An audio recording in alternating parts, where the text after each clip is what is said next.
يقول: ما حكم التوسل بالصالحين؟ أحسن. ها طيب، ما حكم التوسل بالأنبياء والصالحين، سواء كان هؤلاء الصالحون من أهل البيت، من أهل بيت النبي صلى الله عليه وسلم، أو من أصحابه، أو من الصالحين بشكل عام ممن جاء بعده من التابعين وأتباع التابعين؟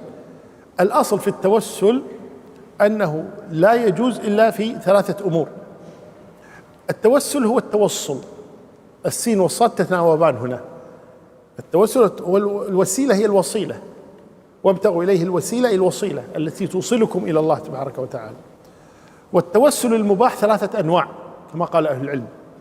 هو التوسل إلى الله تبارك وتعالى بأسمائه وصفاته، كما تقول: اللهم أنت ربي لا إله إلا أنت خلقتني وأنا عبدك وأنا على عهدك ووعدك ما استطعت أعوذ بك من شر ما صنعت أبوء لك بنعمتك علي أبوء بذنبي. هذا كله توسل. بعدين تقول: فاغفر لي. فتوسلت إلى الله بأسمائه وصفاته ثم دعوته.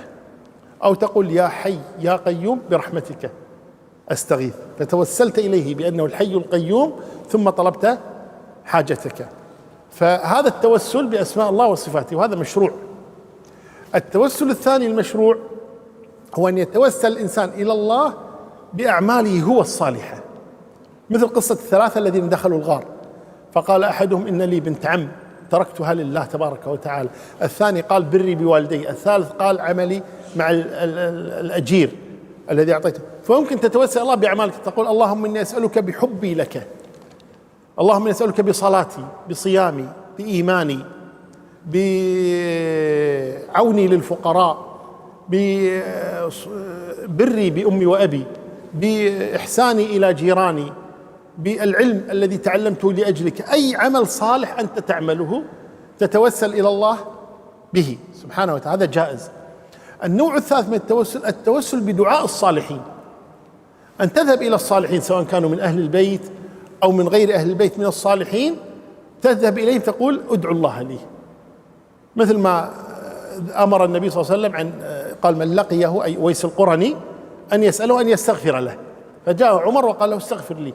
فالتوسل بدعاء الصالحين، مثل ما قال عكاشة للنبي صلى الله عليه وسلم: ادعوا الله أن يجعلني منهم.